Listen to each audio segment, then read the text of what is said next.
은혜 받으신 하나님 말씀은 구약 성경 이사야 30장 18절 말씀이 되겠습니다. 그러나 야훼께서 기다리시나니 이는 너희에게 은혜를 베풀려 하시며 일어나시리니 이는 너희를 긍휼히 여기려 하심이라. 대저 야훼는 정의의 하나님이심이라. 그를 기다리는 자마다 복이 있도다. 아멘.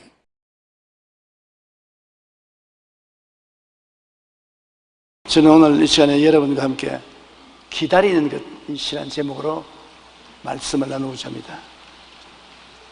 제가 어릴 때 자란 우리 집은 시골 산장에 있는 진장이라는 곳입니다.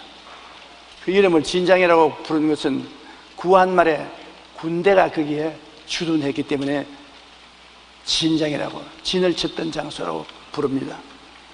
그러므로 한 주일에 한 번씩 어머니가 진장에서 저와 동생들은 진장에 남겨두고 장보러 가십니다. 일주일 먹을 식료품을 진장에서 언양읍내까지 가서 장을 보아서 오시는데, 모처럼 장보러 가시니까 아침에 일찍 떠나가셔 저녁 늦게 돌아오는데, 우리 형제들은 어머니가 오는 것이 그렇게 그리워서 어머니를 기다렸습니다. 멀리 언양층 넘어 집으로 돌아오실 어머니를 목매어 기다립니다. 어머니는 멀리서 보아도, 그림그림만 보아도 저 우리 어머니다 대번히 알아요. 참 지금도 어머니의 걷는 그림그림 모습이 눈에 훤합니다. 그때 기다린다는 것이 얼마나 지루하고 안타까운지 몰라요. 어머니가 하마나 올까 하마나 올까, 파리만 잡고 날아다니지 어머니는 오지 아니하시고, 그러다가 어머니가 오는 모습을 바라보면 얼마나 기쁘고 즐겁든지 말로 다 할 수 없습니다. 먼 훗날 내가 목사가 되고 보니 또다시 그 기다림이 계속되게 되었습니다. 이제 어머니를 기다리는 것이 아니라 예수님을 기다리게 되는 것입니다. 하루도 아니고 이틀도 아니고 사흘도 아니고 매일같이 예수님을 기다립니다. 우리 사람들은 무엇을 기다리든지 누구를 기다리든지 기다리다가 이 땅을 지나가는 것입니다. 기다린다는 것은 우리 삶 전체를 이루는 굉장히 중요한 요소인 것입니다. 하나님은 우리들의 삶의 주인이십니다. 우리가 가는 길에 하나님이 따라오는 것이 아닙니다. 우리는 하나님을 따라가는 것이 우리 인생인 것입니다. 많은 사람이 자기를 내가 앞으로 나갈 때 주님께서 따라와 주십시오, 잘못된 기도인 것입니다. 내가 하나님을 쳐다보고 기다립니다. 하나님이 나를 인도하여 주시옵소서. 하나님이 가시는 곳에 우리가 따라가야 되는 것입니다.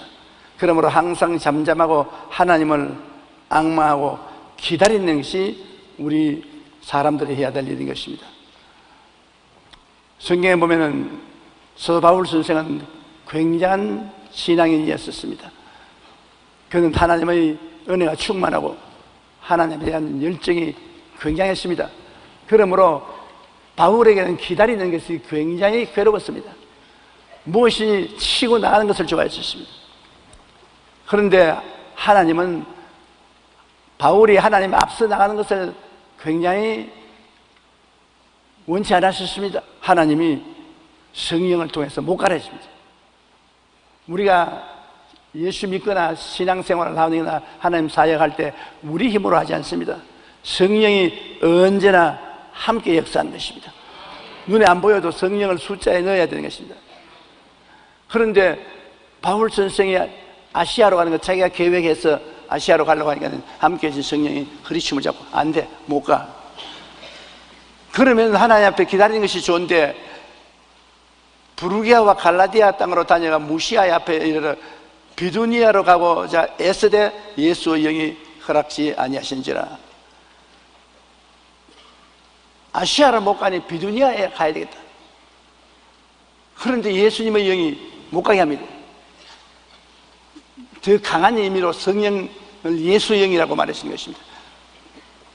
예수의 영이 우리와 같이 계시는데 앞서가지 말고 붙잡았습니다. 그래서 바울 선생은 무시아를 지나 드로아로 내려갔습니다.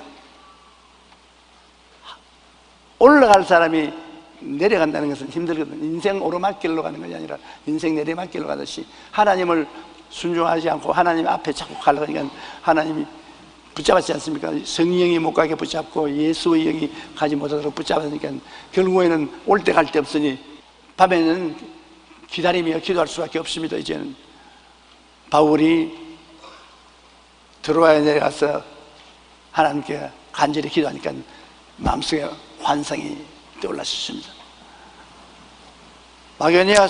마게도니아 사람 하나가 환상 중에 나와서 그에게 청하여 이르되 마게도니아로 와서 우리를 도우라.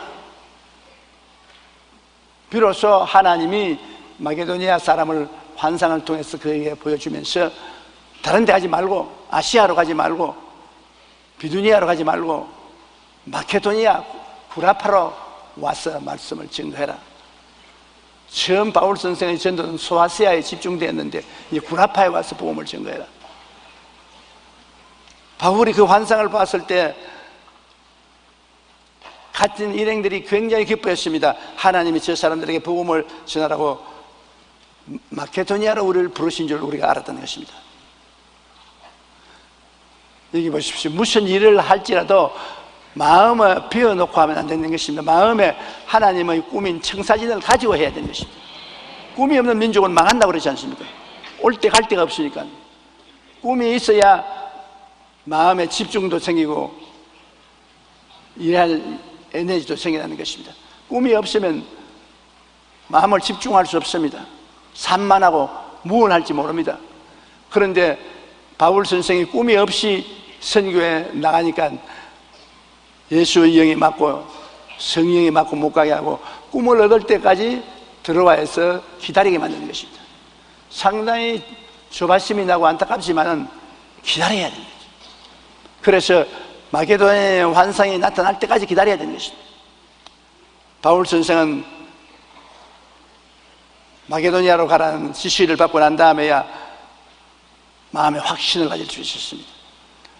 성령이 우리 가슴 속에 주시는 크고 작은 꿈을 품고 살 때 우리 삶이 흐트러지지 아니하고 우리 삶이 이루어지는 것입니다. 지금 여러분 가슴에 손 얹고 한번 생각해 보십시오. 여러분에게 무슨 꿈이 가슴 속에 있습니까? 무슨 꿈이, 작은 희미한 꿈이라도 내가 장차 가야 될 꿈이 가슴에 있습니까? 없습니까? 없으면 망합니다. 꿈이 없는 백성은 망하려. 꿈이 있으면 내일이 있습니다. 우리가 그를 향해 가니까요.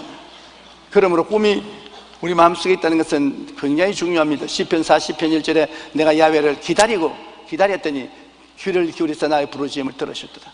하나님이 우리 마음속에 꿈을 주실 때까지 기다려야 되는 것입니다. 꿈이 없이 시작했다는 인간의 힘으로 어려운 고비에 처해서 무너지고 맙니다. 그러나 마음에 하나님의 꿈을 받아서 꿈을 안고 나가면 동남풍이 불고 서북풍이 불고 지진이 일어나고 천지가 변화해도 두려워하지 않습니다. 왜? 하나님이 함께 계시기 때문인 것입니다. 하박국 2장 1절로 3절에 보면 내가 내 파수하는 곳에 서며 성루에 서리라. 그가 내게 무엇이라 말씀하는지 기다리고 바라보며 나의 질문에 대하여 어떻게 대답하시는지 보리라 하였더니 야훼께서 내게 대답하시어 이르시기를 너는 이 묵시를 기록하여 판에 병맥히 새기되 달려가면서도 읽을 수 있게 하라. 이 묵시는 정한 때가 있나니 그 종말이 속히 이르겠고 결코 거짓되지 아니하리라. 비록 더딜지라도 기다려라. 지체되지 않고 반드시 응하리라. 이스라엘 백성이 나아갈 그 길을 하나님 앞에 기다리는 것입니다. 하나님이 반드시 지시해 줄 테니까 하나님의 지시를 기다려서 나가지 하나님 제껴놓고 정치인들끼리 모여서 일을 하지 말라는 것입니다. 조병준 씨의 따뜻한 슬픔이라는 책에는 기다려야 할 때라는 제목의 글이 있습니다. 그 글에는 작가는 기다림이란 형벌의 시간이며 동시에 축복의 시간이라고 표현하고 있는 것입니다. 기다리는 것이 형벌이다. 그러나 또한 축복이다. 맞습니다. 기다린다는 것이 그 당시에는 얼마나 목마르고 애가 타는지 모릅니다. 그러나 답답하고 힘이 드는 기다림의 형별은 결국 꿈이 성취되는 축복으로 우리에게 다가오는 것입니다. 그러므로 우리는 환상이나 꿈을 받기 위하여 하나님을 바라보며 기다려야 하는 것입니다. 저도 어떤 일을 소원하고 하나님께 뜻을 묻고 기다렸는데 한 주일이 지나고 한 달이 지나도 아무 대답이 없었습니다. 굉장히 마음에 답답하고 하나님이 나를 떠나셨는가 버리셨는가 그런 생각이 납니다. 그러나 나중에 하나님의 뜻이 마음에 알려질 때 꿈이나 환상이나 음성이나 이웃 사람들을 통해서 알려질 때 얼마나 큰 축복이 되는지 모릅니다. 그러므로 꿈은 괴로움과 즐거움을 동시에 우리에게 가져오는 것입니다. 10억짜리 집에 사는 사람이 1억짜리 집에 사는 사람보다 더 행복할까요? 대학 교수가 유치원 교사보다 성공한 사람입니까? 커다란 외제 자동차를 타는 사람은 띠꼬를 타는 사람보다 성공한 인생이라고 말할 수 있습니까? 성공과 행복의 기준은 단순히 외형에 있지 않습니다. 진정으로 성공한 사람이란 하나님이 원하시는 것을 이룬 사람이 것입니다. 하나님이 원하시는 삶을 사는 것이 성공한 삶입니다. 아무리 거창스러운 일을 해도 하나님이 원치 않은 삶은 먼지와 티끌 같습니다. 강철 왕 카네기는 이런 말을 했습니다. 나는 방직 공장에서 일할 때 꿈이 있었습니다. 그 꿈은 방직 공장 최고의 직공이 되는 것이었습니다. 그러나 방직 공장을 그만두고 내가 우체부로 취직을 했을 때 나는 최고의 우체부가 됐다는 꿈이 있었습니다. 어느 날 나는 강철에 손을 대기 시작했습니다. 그리고 내 꿈은 강철 왕이 되는 것이었습니다. 그리고 나는 그 꿈을 이루어 정말로 강철 왕이 되고 말았습니다. 우리는 기도하고 기다리며 성령께서 우리 마음에 주시는 크고 작은 꿈을 품고 살아가야 합니다. 그러할 때 그 꿈이 언젠가 반드시 이루어지고 삶의 진정한 성공과 행복을 얻게 되는 것입니다. 또 꿈을 얻을 뿐 아니라 우리 삶을 정비하기 위하여 기다려야 되는 것입니다. 일본 도요타 자동차가 큰 어려움에 봉착해 있습니다. 차에 부실한 것이 있어서 리콜을 해서 미국이나 구라파 온 세계 자동차 공장으로도 리콜을 당하고 있습니다. 자동차에 대한 신뢰가 떨어지고 주식값이 떨어지고 절단입니다. 일본이라면 도요타가 상징적인데 그 왜 그러냐? 너무 자신만만해서 자동차 정비를 잘 못하기 때문인 것입니다. 그러므로 오늘날 도요타가 멈춤하는데 그 멈춤하는 이유는 회개함으로 자기를 깨끗하게 하기 위한 것입니다. 무엇이 잘못됐으면 우리는 당장 서서 리콜을 해서 회개하고 정비해서 새로 출발하면 되는 것입니다. 우리 기독교 신앙에는 회개라는 것이 절대적으로 필요한 것입니다. 매일같이 회개해야 되는 것입니다. 왜냐하면 매일같이 우리가 손발을 씻어야 되는 것처럼 매일같이 회개해야 되는 것입니다. 매일같이 더러워지는 것입니다. 100% 온전한 사람은 아무도 없습니다.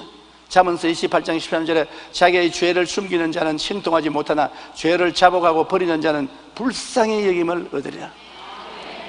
죄 지어놓고도 죄를 감추면 불쌍히 여김을 받지 않지만 죄 지어놓고 죄 지었다고 회개하고 돌아서면 불쌍히 여김을 받습니다. 나는 요사이 신문에 보고 일본의 도요타 자동차 사장이 국내외 회개하고 미국의 청문회에도 쓰겠다고 겸손하게 나오는 거 보고 굉장히 마음에 감동했습니다. 그분은 일본의 수상과 같은 정도로 존경을 받는 사람인데 회개한단 말입니다. 그러니까 존경심이 생기지 않습니까? 그런 사람이 내가 무엇 때문에 회개해? 내가 무엇 때문에 청문회에서 그렇게 버티면 버틸 수 있지요. 그러나 그 결과는 버림당하는 것입니다. 고린도후서 7장 1절에 사랑하는 자들아 이 약속을 가진 우리는 우리 하나님을 두려워하는 가운데 거룩함을 온전히 이루어 육과 영의 온갖 더러운 것에서 자신을 깨끗하게 하자. 우리가 왜 하나님 앞에 기다리는 삶을 사느냐? 나를 깨끗하게 하기 위해서 시간이 필요합니다. 때 닦는데 시간 필요하지 않아요. 우리가 무엇인지 일사천리로 한다고 잘하는 것 아닙니다. 하다가는 기다리면서 자기를 되돌아보고 자기를 정비해야 되는 것입니다. 더구나 먼 길을 가려고 할 때는 자동차를 굉장히 정비해서 부품을 다 갈아 끼우고 출발해야 되는 것입니다. 그 정비하는 시간이 버린 시간이 아닙니다. 굉장히 중요한 시간인 것입니다. 우리 인생도 마찬가지인 것입니다. 우리가 주일날 교회에 와서 하루 종일 시간을 보내는 것 낭비가 아닙니다. 와서 기다리는 것은 우리를 정비하는 시간인 것입니다. 우리가 잘못되어 가는 것을 회개하고 씻어내는 준비하는 시간이 바로 교회에 와서 예배드리는 시간입니다. 시간이 있을 때 기도원에 가서 예배드리는 것 시간 낭비같이 보이지만은 아닙니다. 자기를 정비하는 시간인 것입니다. 그렇게 하는 사람은 자기를 깨끗하게 하고 하나님의 은총을 받을 수 있는 것입니다. 또한 우리가 주님 앞에 기다리고 정비하는 것은 십자가의 오중복음, 삼중축복을 마음속에 확인해보고 가기 위한 것입니다. 우리가 어디를 가든지 내 마음속에 내가 누구라는 그 진실을 확실히 알고 어떠한 모습으로 가야 하는 것을 알아야 되는 것입니다. 자기 사진을 쳐다보고 이렇게 생겼구나, 내가 이름으로 이 길로 가야 되겠다.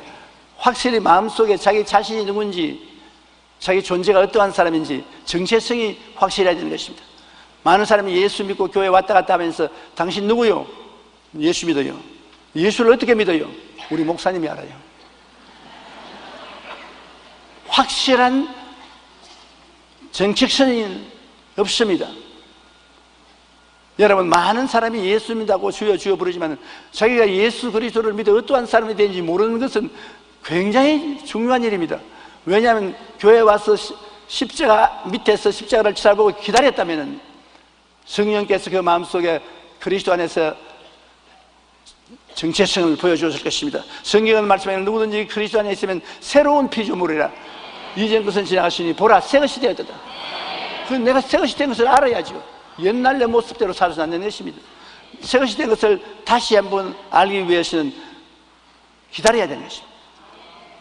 우리는 십자가 앞에서 자기를 비춰보면서 예수님이 십자가의 보혈로 용서받고 의로움을 얻은 사람이다, 성결하고 성령 충만받은 사람이다, 예수님이 채찍에 맞으심으로 치료와 건강을 받은 사람이다, 나는 아브라함의 복을 받은 사람이다, 나는 부활과 영생 천국을 얻은 사람이다, 나는 이런 사람이다, 이게 나의 올바른 정체성이다, 주여 나는 알고 깨닫습니다, 나는 이런 사람입니다, 그러므로 출발합니다. 마음속에 정체성을 확실히 알고는 두려움 없이 담대하게 출발할 수 있습니다. 자기가 누군지 모르면 담대할 수가 없지요. 자기가 누군 줄 알기 때문에 담대합니다. 여러분, 평신도라도 내가 십자가 앞에서 어떠한 사람이라는 것을 잘 정비해서 알고 있으면 어느 곳에 가서 예배를 인도해달라도 할 수 있고, 부흥회를 해달라도 할 수 있고, 가르치라도 할 수 있는 것은 여러분의 마음속에 예수 믿고 난 다음 어떠한 사람이 되었는지 그 내용을 알고 있기 때문인 것입니다. 예수 믿는 것이 무엇입니까? 몰라요. 성경 전체에 있어요. 성경 보세요.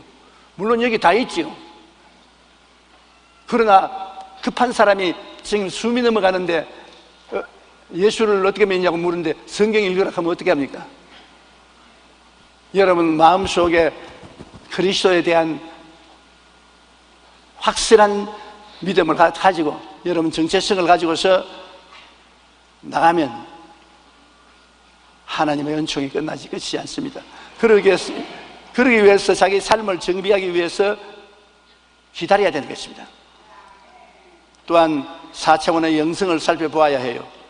내가 그냥 믿는 것이 아니라 내 생각이 새로워지느냐, 내가 교회에 와서 내 생각이 새로워지느냐, 옛날 생각 그대로 가지고 있느냐, 성경을 읽고 오늘은 어제보다 생각이 달라지고 내일은 오늘보다 더 나아지고 그러한 생각이 달라지느냐, 내 마음속에 꿈이 새로워지느냐, 내 마음의 믿음이 자라고 있느냐, 내가 말을 긍정적이고 적극적인 말을 하는가, 자기를 살펴봐야 되는 것입니다. 무조건 하고 바쁘게 뛴다고 되는 것이 아닙니다. 시간 내어서 자기 정체성도 알아보고 또 4차원의 영성도 알아봐야 되는 것입니다. 말씀을 많이 알아도 그 말씀이 자기 생애 속에 이루어지지 않고 관계가 안 되는 것은 4차원의 영성을 모르기 때문인 것입니다. 어떻게 교제하는지 모르는 것 때문인 겁니다. 우리는 예수 그리스도와 아버지 하나님의 은혜를 생각을 통해서, 꿈을 통해서, 우리의 믿음을 통해서, 입술의 말을 통해서 서로 교통하는 것입니다. 우리가 미국 사람하고 교통하려면 영어를 해야 됩니다. 일본 사람하고 이야기하려면 일본어를 해야 돼요. 외국 사람이 한국 사람하고 이야기하려면 한국말을 해야 돼요. 요사이 텔레비에 나가서 말하는 한국말하는 외국 사람들 보고 내가 깜짝 놀라는 것입니다. 어떤 말은 나보다 더 잘 알아요. 문자를 쓰는데 깜짝 놀라요. 그러면 서로 말을 하기 때문에 교동이 되는데, 하늘나라 말은 무엇입니까? 사람들은 하나님의 은총을 알아도 하나님 나라 말을 못하기 때문에 대화가 안 돼서 얻지를 못해요. 하늘나라 말은 생각이 하늘나라 말입니다. 꿈이 하늘나라 말입니다. 믿음이 하늘나라 말입니다. 입술의 고백이 하나님 말입니다. 그러므로 하늘나라는 생각을 바꾸고 꿈과 환상을 바꾸고 내 믿음을 바꾸고 말을 바꾸면 내 믿은 대로 될지어다. 변화의 변화가 다가올 수 있는 것입니다. 에레미야가 3장 26절에 사람이 야훼의 구원을 바라고 잠잠히 기다림이 좋도다. 그러므로 하나님의 구원의 역사가 일어나도록 하기 위해서 기다리는 시간을 갖고 마음을 정비해야 되는 것입니다. 요사이 사람들이 너무 바빠요. 밥도 바쁘게 먹고 일도 바쁘게 하고 잠도 바쁘게 자고 대화도 바쁘게 하고 죽기도 바쁘게 죽습니다. 좀 슬로우 해야 돼요. 시편 123편 1절로 2절에 다윗은 이렇게 말했습니다. 하늘에 계시는 주여, 내가 눈을 들어 주께 향하나이다. 상전의 손을 바라보는 종들의 눈같이, 여주인의 손을 바라보는 여종의 눈같이 우리의 눈이 야훼 우리 하나님을 바라보며 우리에게 은혜 베풀기 주시기를 기다리나이다. 상전의 손을 바라보는 같이, 여주인의 손을 바라보는 같이 우리가 하나님을 기다리면 하나님이 우리에게 은혜와 능력을 주시는 것입니다. 조금 기도하고 난 다음 아유 너무 급한데 하나님이 안 돌봐주시니까 내가 하나님 앞서 해야지, 그러다가 버림당하는 것입니다. 하나님이 주시는 능력을 받아서 일을 해야지요. 다윗은 시편 40편 1절에 내가 야훼를 기다리고 기다렸더니 귀를 기울이서 나의 부르짖음을 들으시더라고 고백했습니다. 이처럼 영적으로 성숙한 신앙인은 하나님을 기다리고 또 기다린다. 조금 기다렸다고 기다린 거 아닙니다. 기다리고 또 기다린다. 게리 토마스는 초대교회에서는 인내와 기다림이 그리스도의 제자라는 증명이었다고 했습니다. 하나님 부르심을 받았다는 것은 기다리라고 명령받은 것과 같은 의미였다고 설명했습니다. 그러므로 초대교회는 하나님의 하나님을 기다리는 사람, 그가 이 고리였던 것입니다. 하나님의 종은 하나님의 명령을 듣지 않고는 움직이지 아니하는 하나님을 기다리는 사람이 하나님의 종이었습니다. 요사이는 전부 주인이 돼서 기다리지 않고 지 마음대로 행합니다. 그게 큰일인 것입니다. 우리는 또다시 마음이 깨어져서 하나님의 음성을 들을 수 있어야 되는 것입니다. 하나님의 약속을 이루기 위해 우리가 반드시 가져야 할 자세가 기다리는 것입니다. 베드로후서 3장 9절에 주의 약속은 어떤 이들이 더디다고 생각하는 것 같이 더딘 것이 아니요 오직 하나님께서 너희를 대하여 참으사 아무도 멸망하지 아니하고 다 회개에 이르기를 원하시느니라. 우리는 너무 하나님 늦게 대답한다, 너무 늦게 응답한다지만 하나님 계획이 다 계셔요. 우리는 잠잠히 기다리며 생각과 꿈과 믿음과 말의 4차원의 영성으로 우리의 삶을 정비하고 하나님이 언제 찾아오실지라도 그것을 모시들 준비가 되어야 되는 것입니다. 그 다음 또 하나님을 기다린다는 것은 하나님의 절대 주권에 순복하기 위해서 기다리는 것입니다. 계급이 낮은 사람이 계급 높은 사람을 기다리는 것입니다. 계급이 낮은 사람이 계급 높은 사람보다 앞서서 나가고 마음대로 행하면 계급장이 떨어지는 것입니다. 하나님과 동등 혹은 앞서가려는 사람들이 많습니다. 그건 기다리지 않고 나가는 사람들인 것입니다. 하나님이 분위를 무시하는 것입니다. 바벨탑의 사람들은 바로 그런 사람입니다.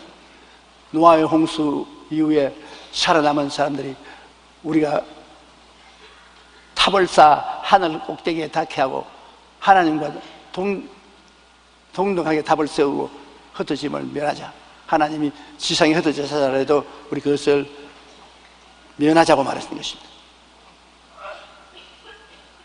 그래서 하나님이 그들을 괘씸히 여기서 내려와 보시고 언어를 혼잡게 하며 그들은 바벨탑을 짓다가 못 짓고 말하는 것입니다. 기다리지 않았었어요.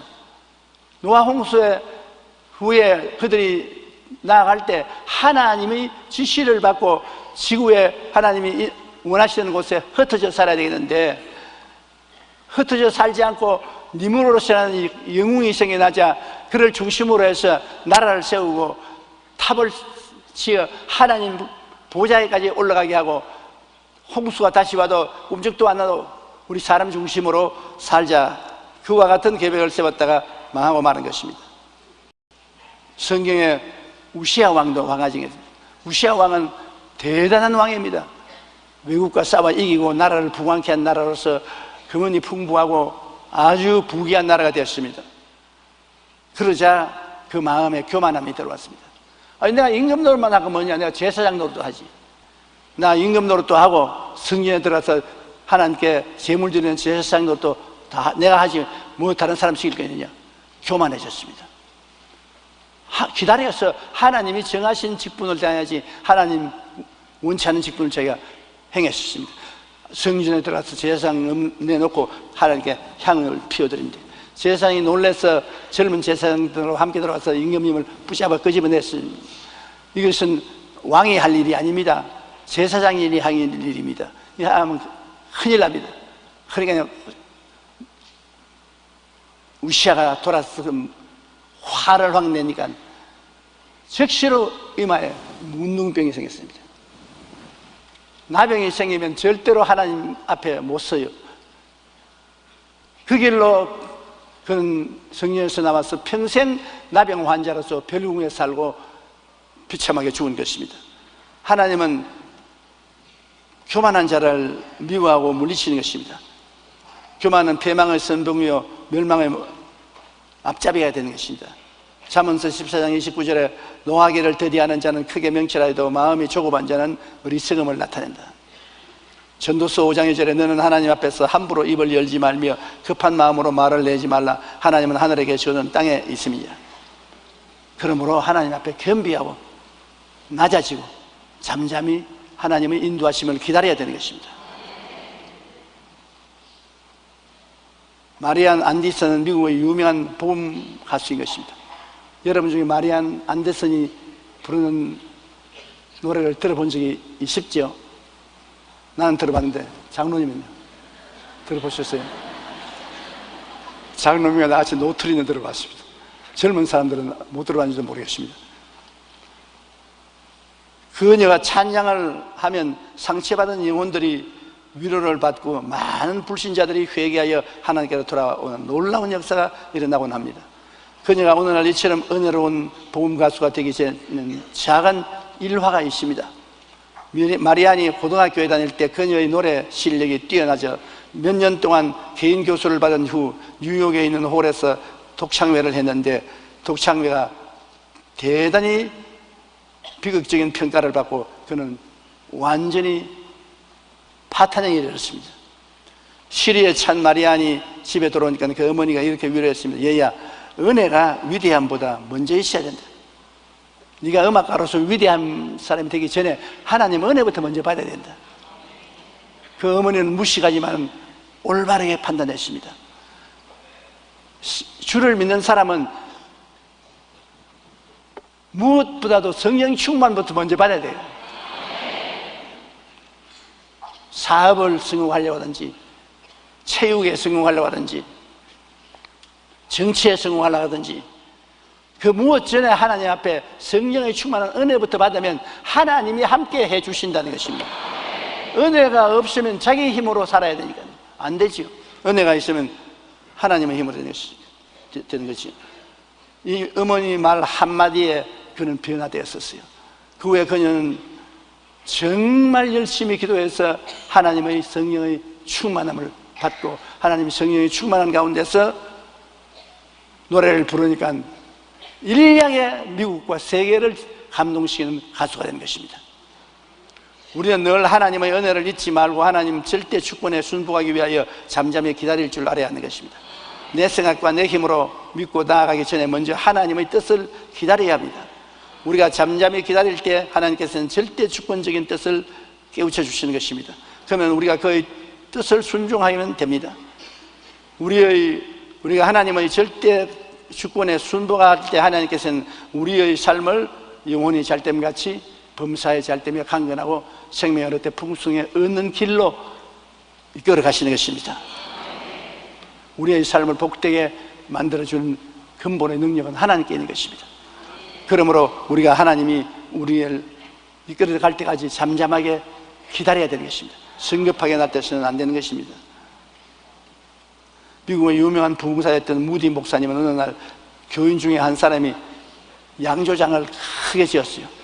술 만드는 큰 공장을 지어서 그것을 하나님께 헌당하겠다고 많은 주변의 목사들을 부르고 장로들 또 지위에 있는 사람을 불러서 납성식을 했습니다. 그 마지막 축도 시간에 D.L. 무디 목사, 자기 교회 본교회 목사에게 축도를 해달라고 부탁했습니다. 그런데 목사들마다 양조장에 와서 축복을 했습니다. 훌륭한 양조장을 경영해서 돈을 많이 벌으라고. 그래 이제 무디 목사가 축도할 차례가 왔는데 무디 목사가 기도를 하기를, 하나님, 이 양조장이 오늘 예배를 드리고 내일부터 문을 열게 됩니다. 그러나 이 양조장 문이 열리지 않게 하여 주옵소서. 기가 막히지. 이 문을 열면 엄청난 술이 생산되어 수많은 청소년들이 술을 마시고 타락하게 될 것입니다. 또 수많은 어른들도 술을 마시고 취하여 제정신이 아닐 것입니다. 그러니 하나님, 오늘 밤 이 주조장 주인의 마음을 감동시켜 주셔서 내일 아침 이 양조장이 문을 열지 않게 하여 주십시오. 주님의 이름으로 기도합니다. 무디 목사님이 이런 축도를 하자 사람들은 예배 후 축하 파티를 하려다가 모두 당황하여 뿔뿔이 헤어져 버리고 마는 것입니다. 아주 잔치에 찬물을 끼얹어 버렸었어요. 사람들마다 고개를 숙여 에이 괜히 왔다 그러고 떠났습니다. 그날 밤 양조장 주인은 밤에 고민하느라 한잠도 못 잤습니다. 그는 새벽에 조용히 기도하며 하나님 뜻이 무엇인지 알기 위해서 기다렸습니다. 양조장을 지기 전에 기다리지 않고 지어놓고 이제 기다렸습니다. 근데 하나님께서 잘했다, 양조장이 열악하겠습니까? 그때 하나님의 감동이 그에게 물결치어 싣다가 옵니다. 그는 양조장 문을 열지 말라, 양조장을 하지 마라, 그런 하나님의 말씀이 마음속에 들어왔습니다. 그래서 그는 그 이튿날 그 건물을 무디 목사님에게 바쳤습니다. 교회에서 사용하십시오. 무디 목사님은 이 양조장을 무디 신학교가 되게 해서 수많은 교역자와 전도자를 배출시켰고 기독교 부흥에 큰 도움을 가져오게 된 것입니다. 세상 술을 만날 공장을 하늘나라 술 공장으로 만들게 된 것입니다. 그게 하나님 앞에 기다릴 때 그런 큰 다른 점이 다가오는 것입니다. 잠언서 16장 9절에 사람이 마음으로 자기의 길을 계획할지라도 그의 걸음을 인도하시는 이는 야훼시니라. 우리의 운명을 결정하는 것은 하나님이 하시는 것이기 때문에 먼저 하나님의 말씀을 듣고 하는 것이 좋습니다. 하나님 말씀 듣지 않고 앞서서 하면 큰 상처와 손해를 입게 되는 것입니다. 하나님이 뜻은 인간의 생각과 너무나 다릅니다. 그러면 우리는 하나님의 뜻을 알기 위해 부르짖어 기도하며 잠잠히 하나님을 바라보고 기다리는 우리들이 되어야 되는 것입니다. 급하게 시들면 안 되는 것입니다. 그 다음 또 왜 우리가 기다려야 되냐면 믿음의 진실성을 증명하려면 기다려야 되는 것입니다. 정말 믿는 사람은 끝까지 기다려요. 정말 안 믿는 사람은 조금 기다리다가 집어치워버려요. 아브라함이 85세 아들 얻겠다고 약속하고 난 다음에 무려 15년 동안 기다려요. 90, 95, 100살이 될 때까지 기다려요. 철저히 믿었으니까. 그렇게 안 믿었으면 중도에 포기했을 것인데요. 그래서 100세 아들 이삭을 낳은 것입니다. 히브리서 6장 13절로 15절에 하나님이 아브라함에게 약속하실 때 가리켜 맹세할 자가 자기보다 더 큰 이가 없으므로 자기를 가리켜 맹세하여 이르시되 내가 반드시 너에게 복주고 복주며 너를 번성케 하고 번성케 하리라 하였더니 그가 이같이 오래 참아 약속을 받았느니라. 하나님 약속했다고 당장 안 일어난다고 낙심하지 마십시오. 오래 참는 것을 하나님 시험해 보시는 것입니다. 요셉은 무려 13년 동안 기다렸습니다. 애굽의 국무초리가 된 것을 하나님이 꿈으로 보여주었는데도 불구하고 종살이 14년에 잔뼈가 다 굵었습니다. 그 오랜 기다림 후에 하나님이 그를 애굽의 국무총리로 만들어 주신 것입니다.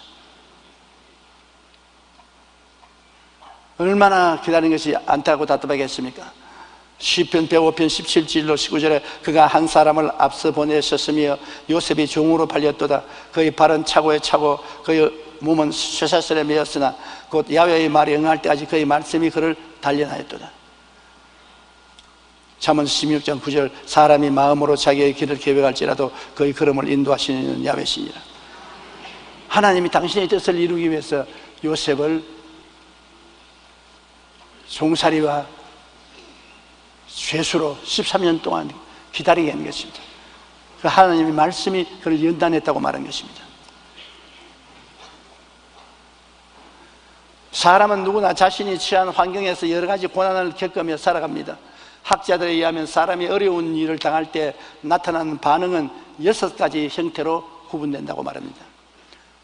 고난이 다가오면 첫째 기피 또는 은둔형입니다. 어려움이 오면 도망치고 회피하려는 태도인 것입니다. 둘째는 절망 또는 자학형인 것입니다. 고난이 처할 때 스스로 절망하여 자살까지 쉽게 해버리고 맙니다. 셋째는 책임 전가형입니다. 언제나 잘못의 원인을 남의 탓으로 돌리고 자기는 책임이 없다고 말합니다. 넷째는 원망 혹은 분노형인 것입니다. 고난이 다가오면 남을 원망하고 마음에 분노가 쌓여 혈기를 부리는 태도인 것입니다. 다섯째는 전투형입니다. 어려움이 오면 무턱대고 싸우려고 들며 폭력을 행사하는 것입니다. 여섯째 성숙형입니다. 고난에 처하면 원망하거나 절망하지도 않고 분노로 공격적이 되지도 않고 고난 중에 무슨 뜻이 있을 것이라 생각하며 참고 기다리는 태도인 것입니다. 이렇게 사람은 고난을 만나면 여러 가지 다른 반응을 나타낸다고 하는 것입니다. 제일 고난당했을 때 올바른 반응을 하는 것은 하나님이 무슨 뜻이 있을 것이다. 나는 모르겠지만은 하나님이 이 고난을 내게 보낼 때는 무슨 뜻이 있을 것이니 하나님의 뜻을 기다리자. 미리 나가서 하나님의 뜻을 흥크러지게 하지 말고 기다리자. 어거스틴은 고통은 누구나 동일하게 당하는 것이지만 그에 대한 결과는 그 고통을 당하는 사람의 태도에 따라 다르다고 말하는 것입니다. 하나님께로서 온 시련임으로 하나님의 뜻을 기다리려고 하는 사람은 차분하게 기다리며 고통을 받아들이고 극복합니다. 그러지 못하고 성급하게 내 힘으로 나가서 대적하다 싸움을 일으키고 상처를 입고 무서운 파괴를 당할 때 있습니다. 성경을 통해 보면 믿음의 사람으로 신앙의 모범을 보인 인물은 공통점이 모두 참고 기다림으로 승리한 사람들인 것입니다. 우리가 정말 참된 믿음은 우리 안에 가지고 있다면 어떤 상황에 이를지라도 하나님께 우리 믿음의 진실성을 증명하기 위해 끝까지 참고 기다려야 되는 것입니다. 내 힘으로 문제를 해결하려고 하지 말고 하나님의 뜻이 있어서 나를 연단하는 것이다. 그러므로 하나님이 뜻을 이룰 때까지 참고 기다리자. 그게 제일 올바른 태도입니다. 그러면 반드시 하나님이 당신의 뜻을 우리에게 보여주시는 것입니다. 우리의 삶의 모든 면에 기다림이 필요한 것입니다. 더구나 하나님을 따라가는 데는 더욱더 그러한 것입니다. 오늘 본문의 이사야 30장 18절 우리 다 같이 한번 따라 읽으십시다. 야훼께서 기다리시나니 이는 너희에게 은혜를 베풀려 하시며 일어나시리니 이는 너희를 긍휼히 여기려 하심이라. 대저 야훼는 정의의 하나님이시라. 그를 기다리는 자마다 복이 있도다. 이야, 기다린다는 것이 얼마나 좋습니까? 하나님은 우리에게 은혜를 베풀게 하려고 기다리는 것입니다. 타이밍을 맞추는 거예요. 우리를 불쌍히 여기려고 기다리시는 것이고, 우리를 정의롭게 만들기 위해서 기다리신 우리 하나님이신 것입니다.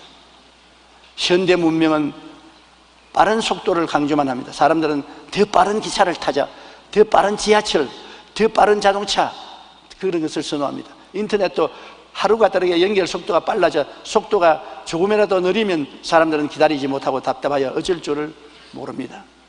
심지어 사람들은 병도 한 번의 주사약으로 신속하게 낫기를 바라고 돈벌이도 일확천금하여 하루아침에 부자가 되기를 원합니다. 오래 참고 기다린다는 것은 시대에 뒤진 것이되어 현대인들은 도무지 고난을 참고 오래 기다려서 열매를 맺지 않으려고 합니다. 하워드 위트만은 인생은 기다리는 시간이라고 하는 것입니다. 인생 자체가 기다리는 시간이라는 것입니다. 어린이들은 자전거를 탈 수 있을 때를 기다리고, 청소년들은 자신이 자동차를 몰 수 있는 면허를 얻을 때까지 기다리고, 의학도는 의사로서 면허 받을 때를 기다리고, 젊은 부부는 자기들이 새 집을 살 때를 기다리고, 이와 같은 기다림의 예술을 행해야 하는 것입니다. 단번에 안 됩니다. 우리의 삶의 모든 면에는 반드시 기다림이 필요한 것입니다. 인생도 기다리는 기간이요, 신앙생활도 기도하며 기다리는 생활입니다. 더구나 우리가 하나님의 뜻을 알고 따르는 데는 더욱 기다림이 필요합니다. 예수님은 끝까지 견디는 자는 구원을 얻으리라고 말씀하시는 것입니다. 그러므로 여러분께서 신앙생활하면서 여러분 마음에 맞지 않는 괴로운 일을 당할 때라도 낙심하지 마십시오. 하나님이 기다리는가 안 기다리는가 그걸 알아보려고 하시는 것입니다. 왜냐하면 하나님은 예수님 보혈을 주고 여러분을 사셨습니다. 하나님 앞에 귀하고 귀한 존재인 것입니다. 여러분이 당하는 여러 시험과 환난은 하나님이 아시고 여러분이 당하는 것입니다. 그러므로 하나님이 나를 아시기므로 하나님 뜻이 이루어지시옵소서 기다리는 것이 좋습니다. 우리 기도드리겠습니다. 하늘에 계신 우리 아버지요, 우리가 이 땅에 살면서 여러 가지 고난을 당할 때 낙심할 때가 많습니다. 아무도 몰라주고 나 혼자 이래같이 망하는 줄로 탄식할 때도 많습니다. 그러나 고난을 통해서 하나님은 우리에게 여러 가지 일을 알아보시는 것이옵니다. 우리를 기다리게 만드심으로 우리를 장성하게 하시고 하나님을 공경하는 겸손한 사람이 되게 하시고 또 하나님 주신 꿈을 마음속에 받아들이게 하시고 또 하나님의 절대 주권에 복종하게 하시고 여러 가지 변화를 갖다 주는 것입니다. 그러므로 우리는 신앙생활에 기다림이 절대로 필요합니다. 조급하게 느끼지 말고 기다릴 줄 아는 우리들이 되게 도와주시옵소서. 예수님 이름으로 기도합니다. 아멘.